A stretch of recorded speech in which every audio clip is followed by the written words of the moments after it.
বিসমিল্লাহির রহমানির রহিম। আসসালামু আলাইকুম। আমি আজকে আপনার দেশি মুরগির বাচ্চার লালন পালন নিয়ে একটু কথা বলবো। কারণ দেশি মুরগির বাচ্চা সহজে অনেকে বাঁচাতে পারে না। এটা একটা জিনিস লক্ষ্য রাখলে পারবেন, বাচ্চা ফুটার পরে বাচ্চাগুলোকে যদি ঠিকমতো আলাদাভাবে খাঁচায় রেখে প্রথমে জিরো সাইজ বাজারে যে খাদ্য পাওয়া যায় অথবা ওই সাইজটা আপনি 15-20 দিন খাওয়াবেন, এরপরে মিক্সার ফুড দিবেন, আলাদা খাঁচার ভিতরে রাখবেন, দেখবেন বাচ্চা মৃত্যু হার হবে না, একদম একদম কমে যাবে। এই যে এই বাচ্চাগুলো, এগুলি মাঠ থেকে আমি 2 দিন পরে আলাদা করে ফেলি। আলাদা করে প্রথমে এই খাঁচায় ছিল, এই যে এখানে প্রথমে এই ছোটো খাঁচা যাতে বের হইতে না পারে এই খাঁচায় সবগুলোকে একসাথে রাখি। তারপর বড় হলে আস্তে আস্তে খাঁচা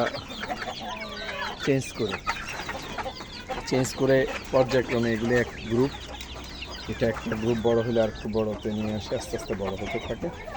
বড় হলে তাদেরকে সংখ্যা কমাই দিতে হবে, তখন বেশি থাকবে। যেমন এগুলি সব বড় হয়ে গেছে, এগুলি প্রায় 3 মাস ক্রস করছে, 6 মাসের মাথায় ডিম পারবে। তো এদেরকে সাধারণ মিক্সার খাবার দিবেন, সাথে পানিটা ভালো দিবেন, পরিষ্কার পরিচ্ছন্ন রাখবেন, পানি এবং খাবারের দানি পরিষ্কার রাখবেন। আর নিচে যে লিটারটা পড়ে এটা কিছুদিন পর পরিষ্কার করে দেবেন ট্রে থাকলে, কারণ ওইটার গ্যাস থেকে বাচ্চা অসুস্থ হয়ে পড়ে। তা বাচ্চাকে যদি অসুস্থ হতে বাঁচাতে হয় পরিষ্কার পরিচ্ছন্ন রাখতে হবে। আর আপনার খাবারটা আর মাঝে মাঝে হলুদের পানি দিবেন, অ্যান্টিবায়োটিক সিস্টে অল্প মিক্স করে। আমি এদেরকে কোনো টিকা বা ভ্যাকসিন দিই না, আমার মুরগিতে কোনো ভ্যাকসিন কিছু টিকা আল্লাহর রহমতে দিতে হয় না, এবং আমি দিই না। আমাদেরকে আমি নিজস্বভাবে বাইরের মুরগি থেকে আলাদা সতর্ক রাখি, ঠিক এইভাবে। যে এগুলি সব আমার নিজের হাতে করা, বাচ্চা মুরগি থেকে বড় হয়েছে। এদেরকে আমি হলুদের পানি খাওয়াই, মাঝে মাঝে আপনার পেঁপে গাছের পাতা খাওয়াই, এই শাকসবজি যা আছে তা খায়। আর পানিটা পরিষ্কার দিই, পানিটা প্রতিদিন পরিষ্কার করি, খাবারের দানিটা প্রতিদিন পরিষ্কার করি। আর এই যে এদের যে ট্রে সিস্টেম লিটারটা ফেল দেয়, বড়গুলা ছাদে ঘোরাঘুরি করে, এই যে এরা ঘোরাঘুরি করে থাকে। এখন বড় কমে গেছে, বড় বেশি নাই, এই যে বেঁধে রাখছি। এই যে বাচ্চাগুলো আস্তে আস্তে ধীরে ধীরে বড় হবে।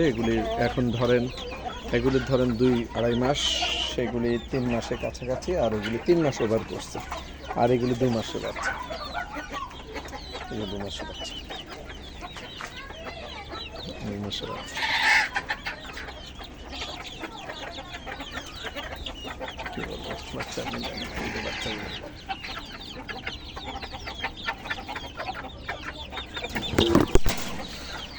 সেগুলো বড় আটকে রাখা হয়েছে।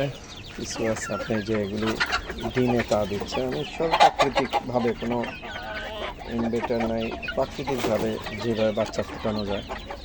10টার বেশি ডিম দিবেন না, মুরগি 10টার বেশি ডিম দিলে বাচ্চা ফুটে না। ডিমগুলো অবশ্যই বাছাই করে ভালো মানের একটু বড় সাইজের দিবেন। যাক, ওটা নিয়ে একদিন কথা হলো। বাচ্চাগুলো দেখেন, এগুলি সব আমার এখানে ফোটানো, আর এই মাগুলোও এখানে আমাদের ফোটানো। মা থেকে বাচ্চা সবই এখান থেকে। আমি যেগুলি প্রথম সংগ্রহ করেছিলাম ওগুলি সবই আমি জবাই করে দিচ্ছি অথবা সেল করে দিয়েছি। এগুলি সব অ্যান্টিবায়োটিক মুক্ত, এবং খাবার দেওয়া হয় ধান, গম, ভুট্টা মিক্সচার করে।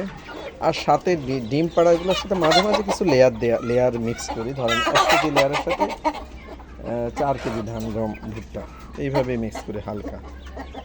আর বড় ফিডটা দেই বাচ্চাদেরকে 15 দিন পরে, 20 দিন পরে বড় ফিডটা দেই। বড় ফিডের সাথে আস্তে আস্তে ধান, গম দিয়ে দিই, আস্তে আস্তে দেশি খাবারে নিয়ে আসি।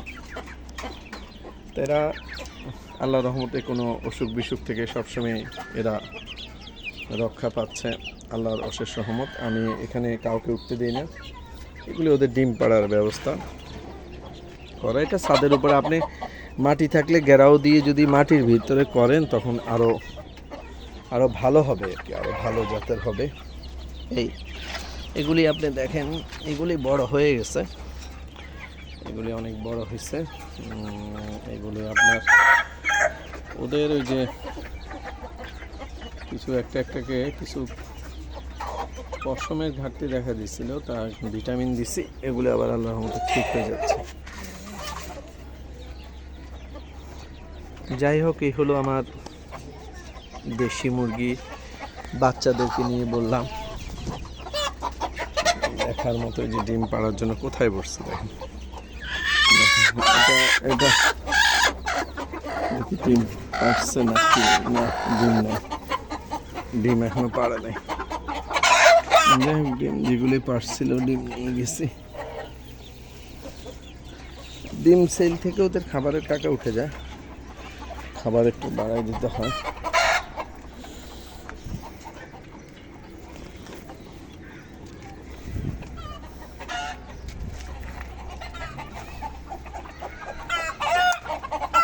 যাই হোক,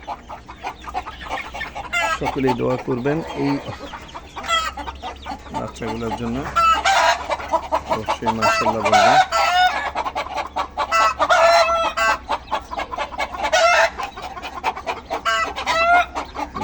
ভালো রাখুক, সবাই ভালো থাকবেন। আমার এই খামার থেকে আপাতত বিদায় নিচ্ছি। আসসালামু আলাইকুম।